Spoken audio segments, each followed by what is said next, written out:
사자에게 편지하라. 하나님의 일곱 영과 일곱 별을 가지신 이가 이르시되 내가 내 행위를 아노니 내가 살아있다 하는 이름은 가졌으나 죽은 자로다.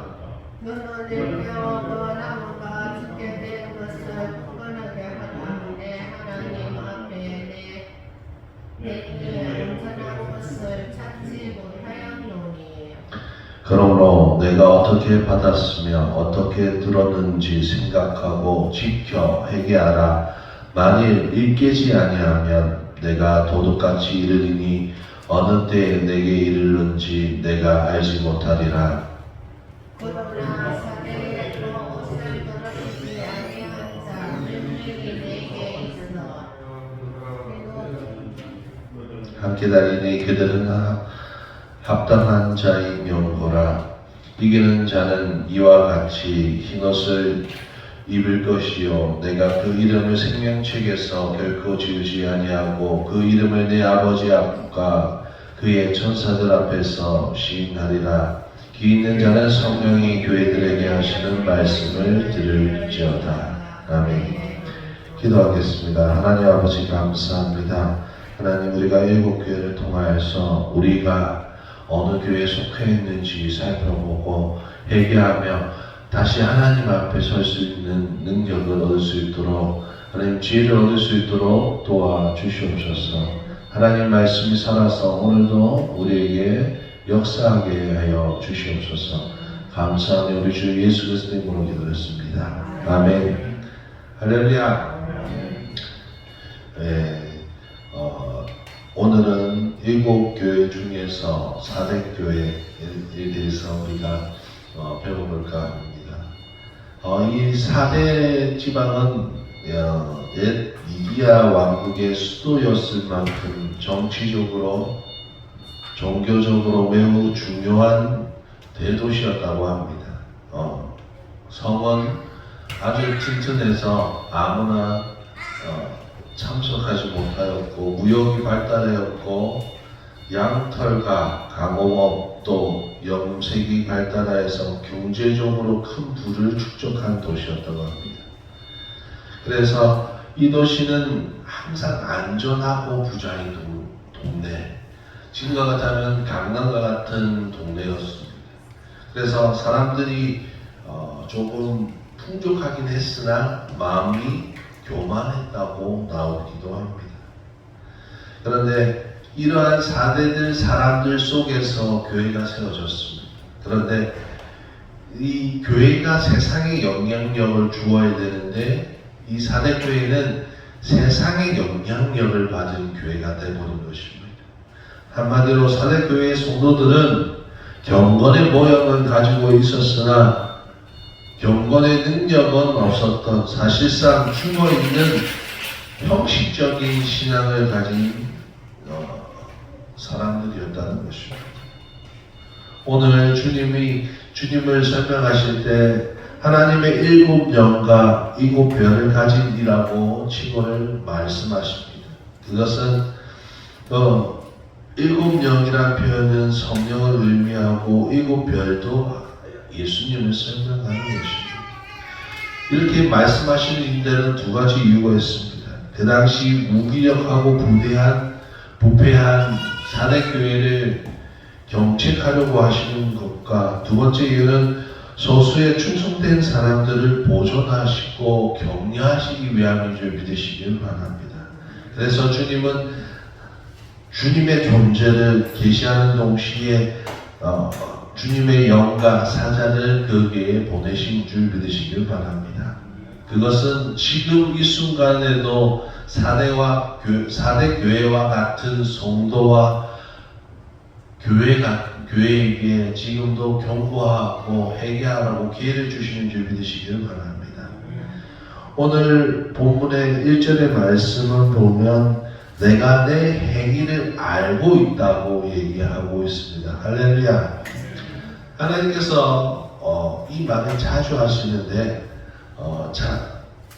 이 1절에 사대교회를 향해서 내 행위를 안다. 이 안다는 말은 속까지 깊이 뚫어보시는 하나님의 능력을 말하고 있는 것입니다. 그래서 하나님은 자기 백성의 마음, 생각까지 다 아시는 줄 기억하시길 바랍니다. 사람은 행위로 보고 사람을 판단하지만 하나님은 그 마음의 중심이 무엇인지를 바라보고 판단하시는 하나님이십니다. 그런데 이 안다는 말이 각 교회에게 전해졌을 때 어떤 말로 와닿을까요? 어떤 교회는 내 행위를 안다 이 말이 너를 위로하고 네가 잘하고 있다 라는 말이 되기도 합니다. 그러나 오늘 반대로 이 사대 교회에게는 어떤 말이 될까요? 내가 내 행위를 안다, 하나님이 내 행위를 안다 그 말을 하셨을 때에는 책망의 말이 되는 줄 믿으시길 바랍니다. 어느 사람에게는 하나님의 말씀이 힘이 되고 위로가 되는데 어느 사람에게는 그 말씀이 책망이 됩니다. 사랑하는 성도 여러분, 여러분에게는 하나님께서 여러분의 행위를 안다고 말씀하실 때 어떠한 말씀으로 받아들여지십니까? 하나님께서 여러분의 행위를 안다고 말씀하실 때 여러분은 회개해야 할까요? 위로받아야 될까요? 사랑하는 성도 여러분, 사대교회는 분명 겉모습으로 봤을 때는 멀쩡한 교회 같습니다. 그러나 하나님이 오늘 책망하시는 말씀으로 내 행위를 안다는 겁니다. 성도가 많아지고 건물은 높아지고 핍박이 좀 적었던 이 사대교회는 교회적으로 부흥이 있는 것처럼 보일 수도 있습니다. 그리고 그들은 세상의 사람들과 연합하였기 때문에 큰 문제 없는 교회로 여겨질 수도 있습니다. 그러나 사람의 눈은 속일 수 있을지언정 하나님의 눈은 속일 수 없음을 믿으시길 바랍니다. 경건의 모양은 갖출 수 있습니다. 행위를 따라 할 수도 있습니다. 그러나 그 삶은 살아내어야 하나님 앞에 칭찬받을 수 있는 줄 믿으시길 바랍니다. 오늘 1절에 내가 살았다 하는 이름은 가졌으나 죽은 자라 라고 얘기합니다. 이 하나님께서 예수님께서 죽은 자라고 말씀하신 것처럼 왜 그들이 죽은 자로 하나님 앞에 취급을 받게 될까요? 하나님은 분명히 말씀하십니다. 하나님을 따라가는 자를 살아있는 자라 말씀하시고 세상에 있는 자를 죽은 자라 말씀하십니다. 그래서 제자 중 한 명이 예수님 앞에 제자 중 한 명이 자기 아버지를 장사 지으러 가려 할 때 죽은 자가 제사 장례 치르게 하고 너는 나를 따라오라 말씀하시는 이유가 있습니다. 그 말씀은 세상에 속한 자가 세상의 일을 하게끔 하고 너는 살아있으니 하나님의 말씀에 살아있으니 나를 따라오라는 얘기입니다. 할렐루야. 그렇다면 이 사대교회가 교회임에도 불구하고 하나님이 예수님이 머리이시고 예수님의 말씀이 선포되는 그 자리임에도 불구하고 왜 죽은 자라고 말씀하시고 계실까요? 교회 건물을 세우고 예배는 드리나 그의 삶이 예배가 되지 아니하기 때문이라는 것입니다. 살아있다는 이름, 이 사대라는 지방이 황금의 도시처럼 아주 빛나는 도시였다고 합니다. 많은 재산을 가지고 부와 명예가 가진 지역이었습니다. 그리고 그 안에 교회였습니다. 여러 가지 활동이 완성했을 것입니다. 그러나 하나님 보시기에 그렇지 않다는 것입니다. 겉모습은 화려하고 열심은 있으나 그의 마음은 이 교회를 벗어난 그 순간부터 세상의 사람들과 똑같이 산다는 겁니다. 예배의 형식은 있으나 예배의 삶으로 예배를 드리지 못하는 사람들이 있다는 것입니다. 왜 사대교회가 이런 교회가 되었을까요? 왜 사내교회 교인들이 겉모습만 예배드리고 그 마음의 삶이 예배가 되지 못했을까요? 지리적으로 그들은 안전합니다. 핍박도 다른 교회들보다 약합니다. 물질적 풍요도 많았습니다. 그래서 다른 교회들이 가난할 때 그들은 풍족을 누릴 수도 있었을 것입니다. 그러나 그런 환경 속에서도 말씀을 쫓아서 그들이 선 것이 아니라 타협을 한 것입니다. 삶과 타협한 것입니다. 돈과 타협한 것입니다. 주변 환경에서 이 시대에서 자신을 지키지 못하고 돈을 쫓아가고 일을 쫓아가고 하나님의 말씀이 아니라 세상의 지식을 쫓아갔다는 것입니다. 사랑하는 성도 여러분, 교회는 하나님의 말씀을 잃으면 생명력이 잃어가는 줄 믿으시길 바랍니다. 건물의 교회만 그런 것이 아니라 우리 역시 마찬가지입니다. 우리 안에 하나님의 말씀이 살아 역사하지 아니하면 우리는 추모할 수밖에 없는 줄 믿으시길 바랍니다. 죽은 자로 하나님 앞에 불림을 당할 수밖에 없는 줄 믿으시길 바랍니다. 그래서 교회에 앉아있다 할지라도 내 삶이 하나님 앞에 예배가 되는 진짜 예배드리는 저와 여러분 되시기를 진심으로 축원합니다. 2절에 보면 주님은 너를 일깨워라고 얘기합니다. 일깨워라는 뜻은 깨운다는 얘기입니다. 살아있다는 이름을 가졌으나 실상은 죽은 자여서 최종적으로 죽을 수밖에 없는 이 사내 교회를 통하여서 하나님께서 다시 한번 기회를 주시는 겁니다. 마치 우리가 하나님의 자녀로 살고 있다고 착각하며 살 때 거짓 구원을 받고 살고 있을 때 진짜 구원을 내주시는 것처럼 교회에만 왔다 갔다 하는 것이 아니라 진짜 그리스도인으로 바꿔주시는 것처럼 이 사내교회에도 하나님께서 다시 일깨워 주시는 겁니다. 오늘 하나님의 편지가 그들에게 전해짐으로 말미암아 그들은 지금까지는 내 사내교회가 세상에 보기에도 우리 안에 있을 때에도 건전한 교회 같고 큰 교회 같고 완전한 교회 같습니다. 그 성도들도 완전한 신앙을 가진 자들 같습니다. 그러나 일깨어보면 자신의 모습을 하나님 앞에서 다시 바라보게 되는 줄 믿으시길 바랍니다. 사랑하는 성도 여러분, 사내교회는 극도로 형식주의입니다.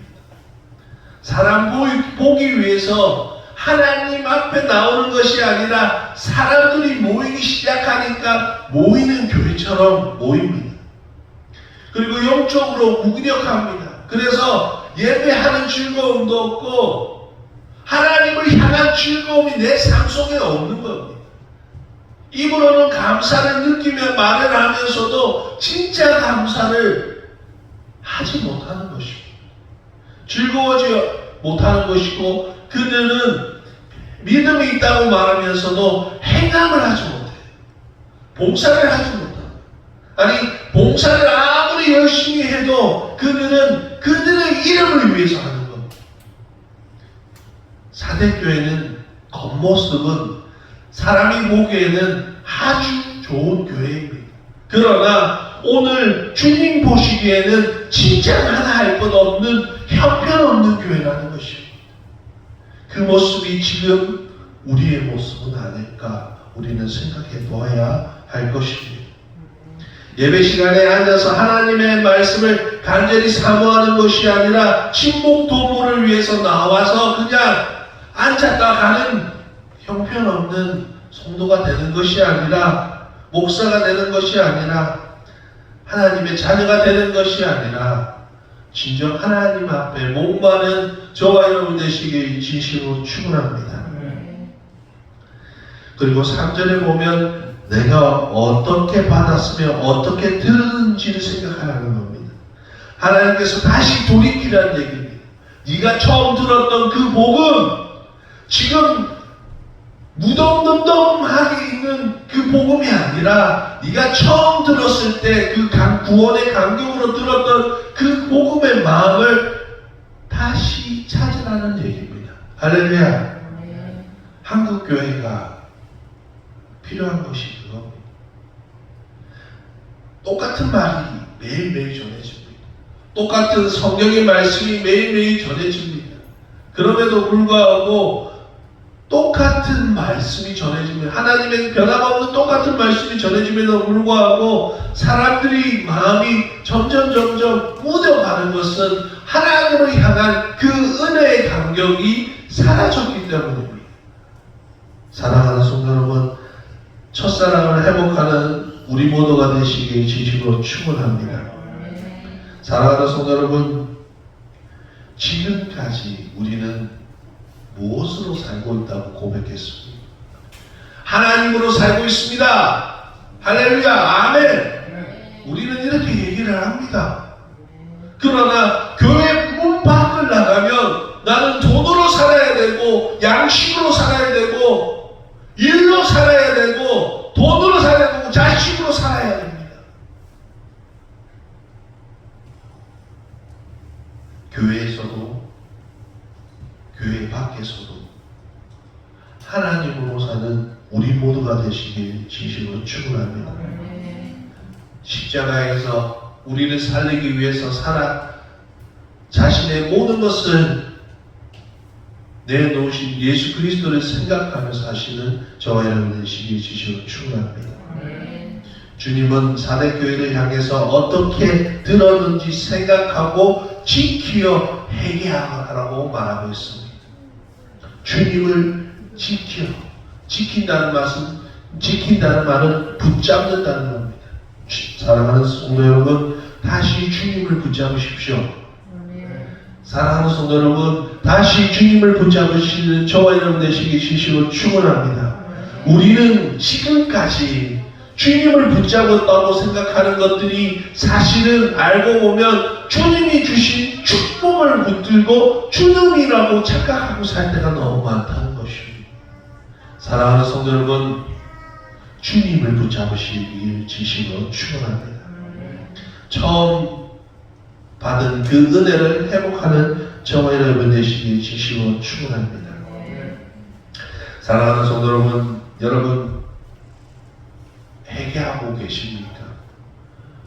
아니면 이 사대교회처럼 겉모습이 멀쩡하니까 내 속사람도 멀쩡한 것처럼 착각하고 계시지는 않습니까?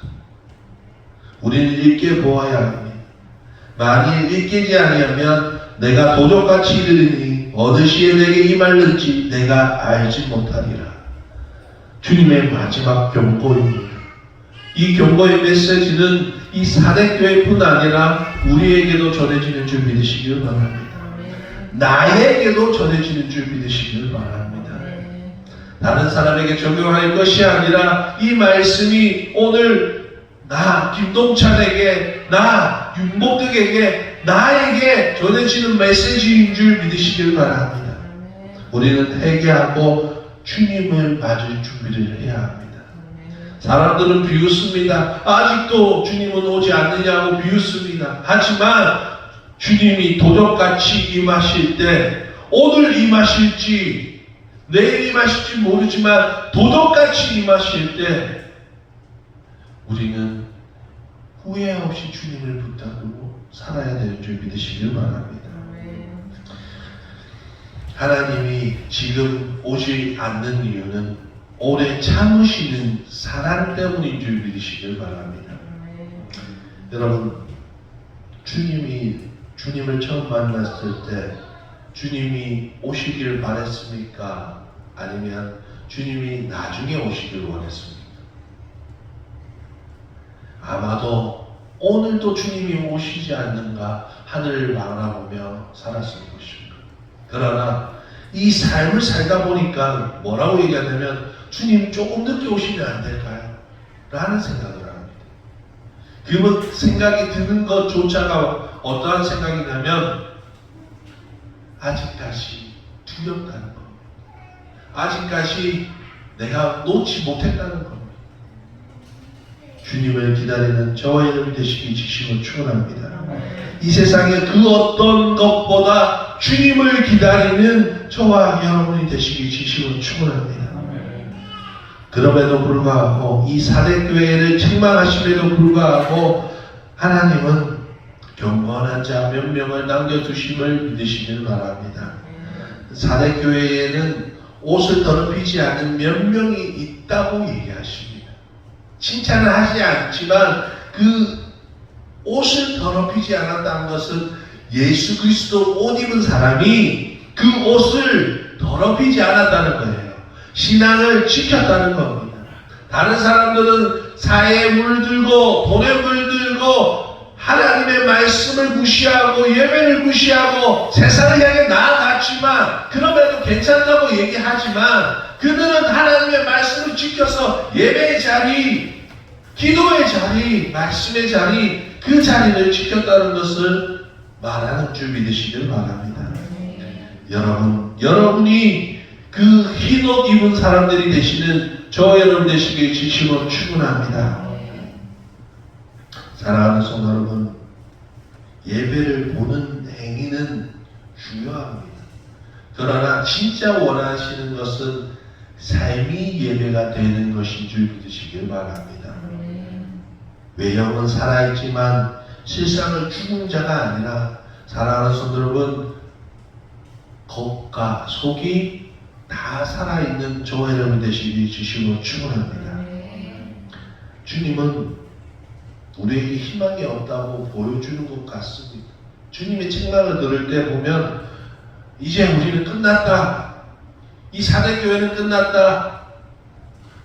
우리는 죄를 지었기 때문에 끝났다. 거기서 끝이 나는 것처럼 여겨질 수도 있습니다. 그러나 주님은 우리에게 희망을 주시는 줄 믿으시길 바랍니다. 우리에게 기회를 주시는 줄 믿으시길 바랍니다.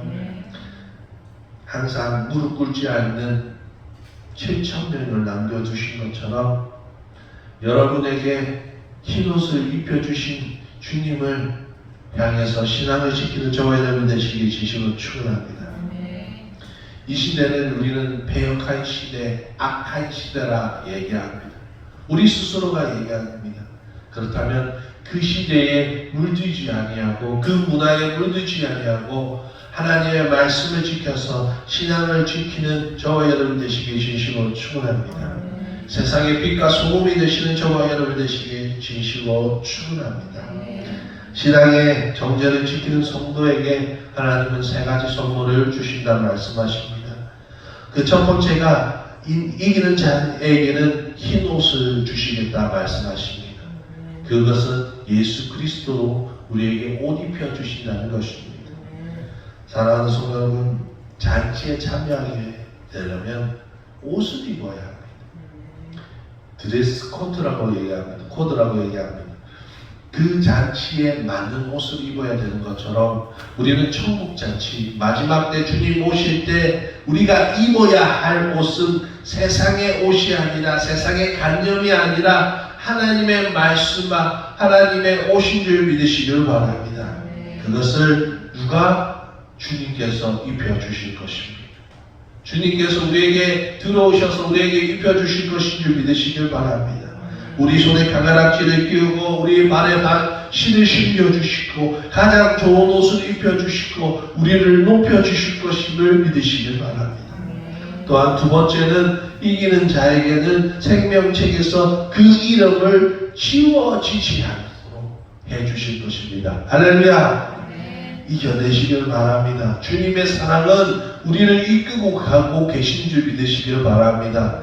구원은 한 번 선택한 사람은 하나님께서 계속 이끌고 나아가시는 줄 믿으시길 바랍니다. 그래서 믿는 사람은 참아야 합니다. 누구를 통하여서 하나님을 향해서 참아내는 저와 여러분 되시길 주시면 축원합니다. 그래서 하나님의 생명책에 기록되어 있음을 기뻐하며 누리며 사는 저와 여러분 되시길 주시면 축원합니다. 마지막 3번째는 이기는 자에게는 하나님 앞과 천사들 앞에서 주님이 우리를 인정해 주실 것입니다.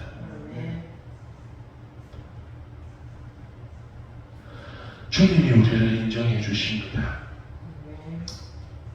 우리가 가장 큰 하늘의 복이라면 먹고 마시는 것이 아니라 하나님의 칭찬일 것입니다. 잘했다, 수고했다, 하나님의 위로와 하나님의 칭찬이 우리 앞에 있을 것인 줄 믿으시길 바랍니다. 마태복음 10장 32절에서 33절, 누구든지 사람 앞에서 나를 시인하면 나도 하늘에 계신 내 아버지 앞에서 저를 시인할 것이요, 누구든지 사람 앞에서 나를 부인하면 나도 하늘에 계신 내 아버지 앞에서 저를 부인하리라. 세상 앞에서 주님을 부인하지 마십시오. 상황에 맞춰서 주님을 부인하지 마십시오. 상황에 맞춰서 믿는 자가 되고 상황에 맞춰서 믿지 않는 자가 되는 박쥐 같은 신앙생활 이제 내려놓으시길 바랍니다. 우리는 자랑스러운 그리스도인입니다. 우리는 주님의 귀한 생명으로 하나님의 자녀된 사람들인 줄 믿으시길 바랍니다. 누구든지 예수를 하나님의 아들이라 시인하면 하나님이 저 안에 계시고 저도 하나님 안에 거합니다. 할렐루야. 마지막 날 하나님과 사자들 앞에서 예수님이 친히 우리를 설명해 주실 것입니다. 나의 귀한 자녀이라고, 나의 귀한 제자들이라고, 주의 군사들이라 말할 것입니다. 사랑하는 성도 여러분 마음에 예수 그리스도를 주로 시인하십니까? 시인하십니까? 예수님을 마음에 믿고 계십니까? 여러분 안에 주님이 거하십니까? 성령님이 여러분 안에 거하십니까? 그렇다면 그분이 계속 거하실 수 있도록 나를 버리는, 내 삶을 버리는 삶을 사는 저와 여러분 되시기 진심으로 축원합니다. 우리는 주님 앞에 붙잡힐 때, 주님을 붙잡고 있을 때 이긴 자가 되는 줄 믿으시길 바랍니다. 신천지에는 이만희가 이긴 자라고 얘기합니다. 그러나 예수님과 함께하는 사람이 이긴 자입니다. 왜냐하면 이 세상에서 유일하게 이긴 자는 예수님뿐입니다. 예수님이 우리 안에 계시기에 우리가 이긴 자 되는 줄 믿으시길 바랍니다. 그리고 마지막에 주님께서 4대 교회를 향하여서 말씀하십니다. 다른 교회와 똑같이 말씀하신 것처럼 성령이 교회들에게 하시는 말씀을 들을지어다. 이것은 4대 교회의 모습을 통하여서 지금 어느 시대에 있던 자신의 모습을 돌이켜라는 것입니다. 어느 교회를 지칭하고 있지만, 지금 이 4대 교회를 지칭하고 있지만 그 4대 교회 같은 모습을 하고 있는 나에게도 주님은 회개하라 말씀하실 줄 믿으시길 바랍니다. 사랑하는 성도 여러분, 이제부터 중요한 것은 우리라는 것입니다. 오늘 우리가 주님으로부터 죽었다 라고 선고를 받았다면 끔찍한 일이 아닐 수 없습니다. 마지막 때 주님 앞에 죽었다, 너는 모양은 살아있으나 죽은 자다, 네가 주의 일을 이것저것 저것 하고 귀신을 쫓아내고 아무리 많은 일을 해도 도무지 내가 너를 알지 못하겠노라 말씀하시면 끝장나는 겁니다. 사랑하는 성도 여러분, 오늘 내가 죄인임을, 오늘 내가 부족함을 감사하시길 바랍니다. 그 모습이 보이는 것을 감사하시길 바랍니다. 왜냐하면 우리는 주님이 필요한 사람이기 때문입니다. 우리로서는 할 수 없습니다. 어떠한 행위를 우리로서는 할 수 없습니다. 그래서 주님이 필요하고 주님의 은혜로 살 수밖에 없는 것입니다. 그것을 인정하며 살자는 것입니다. 어떠한 바른 행동을 하자는 게 아니라 먼저 그 행동에 앞서 주님을 붙잡자는 것입니다. 사대교회는 행위를 먼저 알고 있습니다. 답은 알고 있고 그 행위도 했지만 그 중심이 하나님이 아니었다는 것입니다. 사랑하는 성도 여러분, 하나님 중심으로 사시는 저와 여러분 되시기 주시면 축원합니다. 부족할지라도 다른 사람들 눈에 부족할지라도 하나님 중심으로 살면 하나님은 이 사대교회처럼 우리를 죽은 자 취급하는 것이 아니라 불쌍한 자 취급하고 다시 세워주시고 다시 치료해 주시고 다시 함께 동행해 주실 것인 줄 믿으시길 바랍니다. 기도하겠습니다. 하나님 아버지 감사합니다. 하나님 우리는 부족합니다. 그래서 항상 하나님 앞에 죄를 지을 수밖에 없고 또한 세상에 눈에 보이는 대로 살아가는 못된 습성이 있습니다. 그 습성을 하나님 없애해 주시옵소서. 우리의 연약함을 우리가 깨닫게 하여 주시옵소서. 내가 서 있다고 생각하지 아니하게 하여 주시고 하나님 앞에 항상 불완전한 자로 주님을 붙잡을 수밖에 없는 자로 살게 하여 주시옵소서.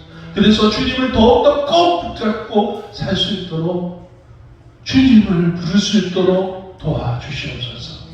감사하며 우리 주 예수 그리스도의 이름으로 기도드렸습니다.